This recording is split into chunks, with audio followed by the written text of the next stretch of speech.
येवला तालुक्यातील सायगाव येथे संपूर्ण कर्जमाफीसाठी विशेष ग्रामसभा संपन्न झाली। सततचे दुष्काळ, शेतपिकांना कमी बाजारभाव, हमीभाव नाही अशा अनेक संकटांनी येवला तालुक्यातील शेतकरी मेटाकुटीस आला आहे। डोक्यावरील कर्ज, वीज बिल भरण्यासाठी पैसा नाही, कांद्याला हमीभाव नाही।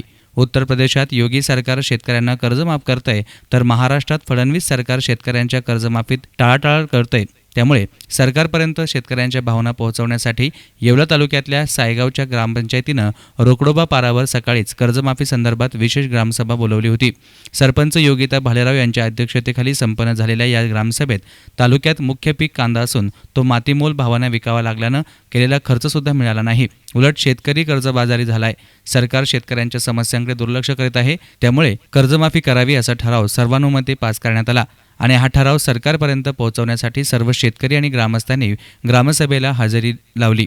यावेळी सरपंच योगिता भालेराव, उपसरपंच गोरख भालेराव, सुनील देशमुख, दिनेश खैरनार, संगीता उशीर, सुनीता कोथमिरे, मीना खुरसने, मंदाकिनी भालेराव, प्रदीप दारुंटे, बाबुराव पठारे, भागुनाथ उशीर, संजय मस्तरी, रघुनाथ खैरनार, गणपत खैरनार, बशीरभाई शेख आदी उपस्थित होते।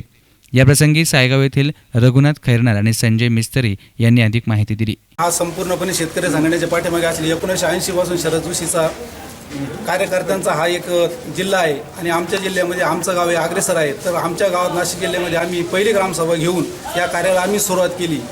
तसेच आम्ही संपावर काय जाणार नाहीत, आम्ही आमच्या पोटापुरतं फुकट खाणाऱ्या लोकांसाठी आम्ही पिकवणार नाहीत। शेतकऱ्यांची कर्जमाफी करण्यासाठी हे शासन शेतकऱ्यांना मिठी धरत आहे। त्यांना असं वाटतं हे जर आम्ही कर्जमाफी केली तर विरोधी पक्षांना त्याचं श्रेय मिळेल किंवा शिवसेनेला मिळेल, ते श्रेय पूर्ण आम्हाला मिळालं पाहिजे। यासाठी ते सांगतात की आम्ही योग्य वेळी कर्जमाफी करू। यांची योग्य वेळ शेतकरी मेल्यावर येणार आहेत का असं आम्ही त्यांना विचारतो। या महाराष्ट्र शासनाने सत्तेवर येऊन आत्तापर्यंत जवळ 2 ते 2.5 वर्ष झाले आणि त्या काळामध्ये नेहमी सातत्याने दुष्काळ पडत होता आणि दुष्काळ पडल्यानंतर शेतकऱ्यांना अतिशय मेटाकुटीला आला, कर्जबाजारी झाला। अशा परिस्थितीमध्ये चालू वर्षी बऱ्यापैकी पाऊस झाला आणि म्हणून त्या माध्यमातून जे पिकं घेतले ते पीक अतिशय मोठ्या प्रमाणावर पिकं बाजारात जरी आली, परंतु कवडीमोल भावाने कांदा विकावा लागला। त्यामुळं शेतकरी अतिशय अडचणीत आलेला आहे आणि अशा या शेतकऱ्याला कर्ज भरणार कशी अशी भ्रांत पडलेली आहे। त्याच्या मुलीचा विवाह असेल, मुलाचा विवाह असेल, त्याच्या घरगुती आरोग्याचा प्रश्न असेल, शिक्षणाचा प्रश्न असेल,